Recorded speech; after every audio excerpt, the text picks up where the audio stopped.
こんにちは。今回の動画では元雑貨好きマキシマリストの私が今の状態になるまでにやったミニマリストの始め方7つのステップをご紹介します。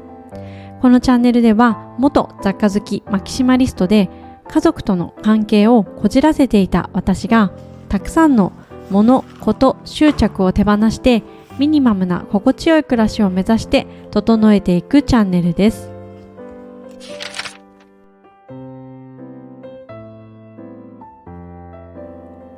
3ヶ月ほど前にスペイン人 YouTuber さんの動画で我が家のルームツアーを投稿していただきました。その動画が190万回再生されていることもあり、海外の方から見ていただける機会が増えました。最近ではどうやって物を減らしていったら良いですかというコメントもたくさんいただいているので、私なりの方法を段階的にまとめてみました。失敗を繰り返しながらかなり長い時間をかけて手放した私が過去の私に対して最短でミニマリストになる方法を教えるとしたらという前提で作ってみました。物を減らしてもっと身軽に暮らしたい方、やりたいことに時間を使いたい方、そんな方はぜひ最後までご覧ください。まず前提としてお伝えしておきたいのですが、私はミニマリストになることをお勧めしているわけではありません。自分にとって無駄だと思っているものを手放して、本当に好きなことや大切な人、大事なことに時間やお金を使いたいと考えています。この動画を最後まで見て、もし楽しそうとかやってみたいと思った方はぜひやってみてください。ミニマリストの始め方ステップ1、減らす目的を考える。物を減らすのもミニマリストになるのも目的ではなく手段です。まずはどうして物を減らしたいのかをよく考えます。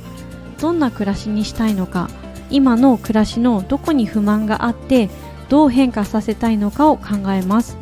私の場合は自宅のリビングでお店をしたことで、家の中にはたくさんの重機や雑貨を並べていました。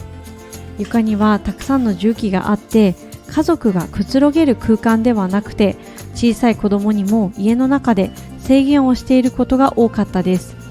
そんな状況だったので、使いたいものは見つからなくて、家族にどこと聞かれていつもイライラしていて、家族との喧嘩も増えました。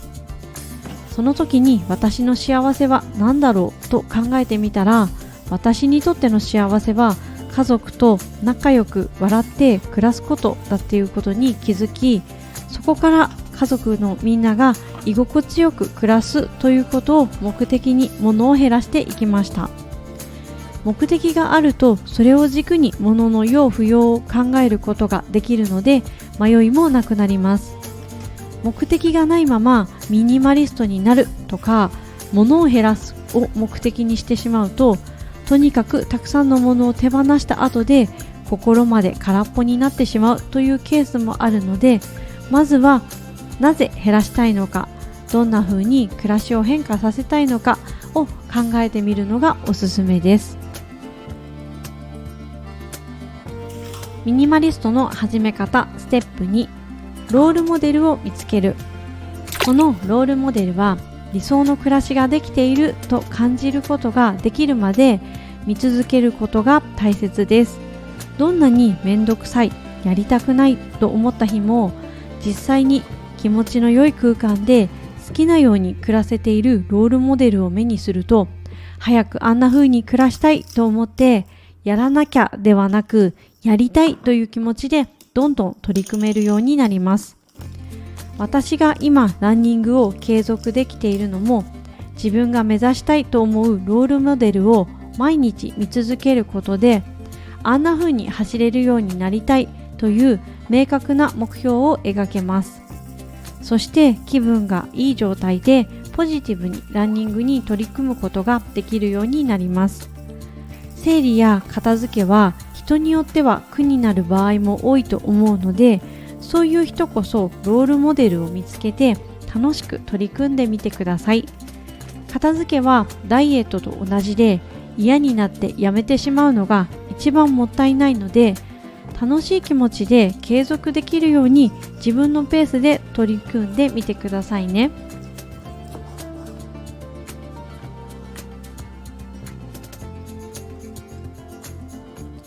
ミニマリストの始め方ステップ3、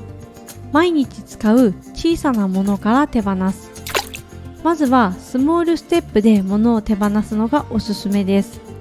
財布やバッグなど小さい箇所を整理するのは割と簡単なので、できたという感覚をすぐに体感することができます。そして毎日使うものが整理されると、使うたびに効果を感じやすいというメリットもあります。どこを整理するときも、まずはすべて出す、分ける、手放す、定位置にしまうという順番で進めていきます。財布の中身もすべて出して一つ一つ手に取って、どのくらいの頻度で使っているかを考えて、1週間使っていないものは財布に入れないようにしてみると、意外となくても大丈夫なことが多いです。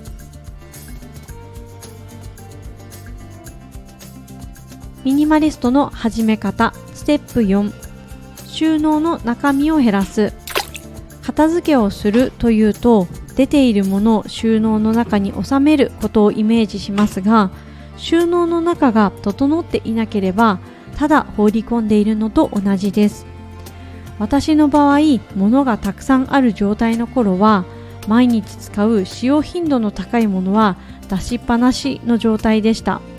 収納の中にしまってあるものはほとんど使われていないという状態でした。ですが、理想は日々使うものが収納の中に収まっていて、使うときにすぐ取り出せる状態です。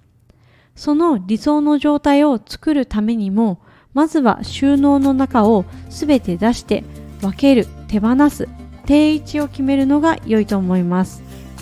時間がないときは引き出し一つから、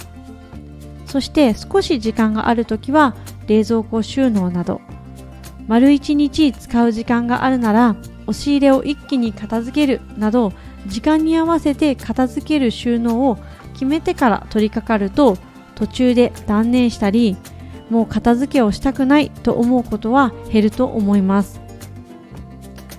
手放すかで迷って時間がかかってしまいそうな時は、保留ボックスを紙袋などで用意しておいて、その中に保留しておくのがおすすめです。1ヶ月以上使わなければ、それは不要なものの可能性が高いです。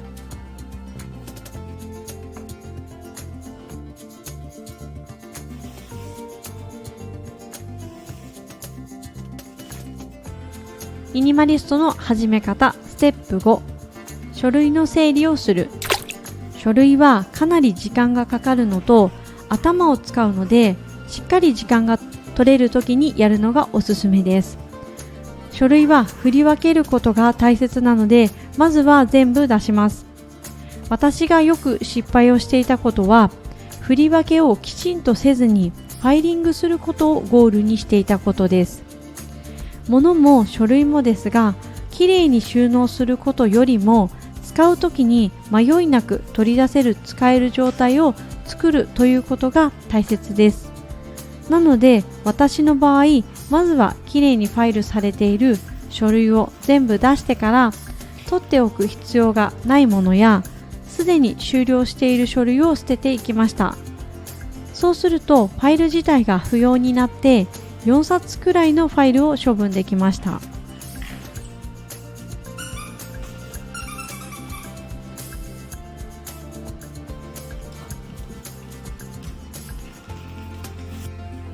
ミニマリストの始め方ステップ6、床に置くものをできる限り減らす。収納の中、書類などを一通り減らしていくと、家の中の全体のものをだいたい把握できるようになってきて、心にも余裕が出てきます。私の場合はそれまで家事や片付けに使っていた時間も見直したいと思うようになって、それまで当たり前に持っていたものを見直していきました。特にラグ、ソファー、マット、テレビ、チェスト、ローテーブルなどは大きな床面積を使っているので、これらを手放すとスペースが一気に広く使えるようになります。最初の頃はどれも手放すなんて無理と思っていましたが、実際に手放してみると広くスペースが使えて、掃除も簡単、運ぶなどの手間もなくなりました。こういった絶対に手放せないと思っているものは、一つ大きなものを手放してみるとないメリットに気づけて、もしかするとこれもなくてもいいかもしれないというふうに一気に物を減らす速度が加速していきます。ミニマリストの始め方ステップ7、季節限定のものを減らす。物を減らしていくと収納の中もだいぶ片付いたと思います。服も家電もそうですが、季節を限定するものを減らせると収納の中にも余裕ができてきます。例えば扇風機、電気カーペット、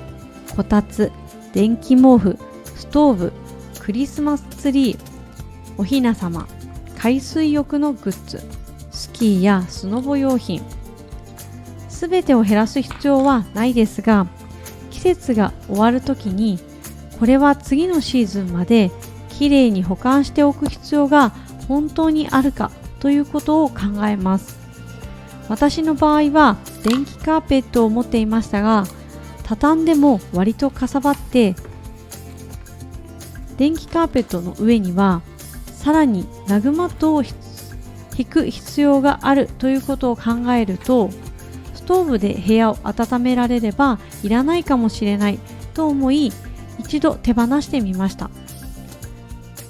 結局手放してみても何の問題もなく今は過ごせています。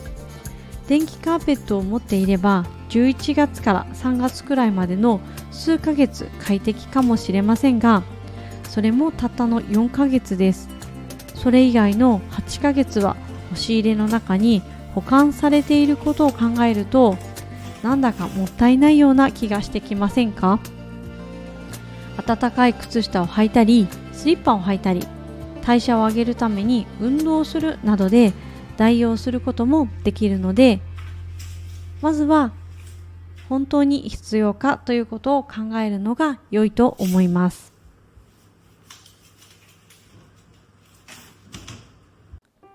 いかがでしたか？今回の動画ではミニマリストの始め方7つのステップという内容でお話をしました。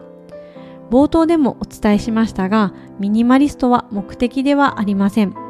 自分にとっての不要なものを省いて、自分の人生にとって本当に大切なことに時間を使うために、ミニマリズムはとても良い手段だと思っています。この動画を見てやってみたいと思ったタイミングがあったら、それが取り掛かるのに一番良い時だと思います。今回も最後までご視聴いただきありがとうございました。また次の動画でお会いしましょう。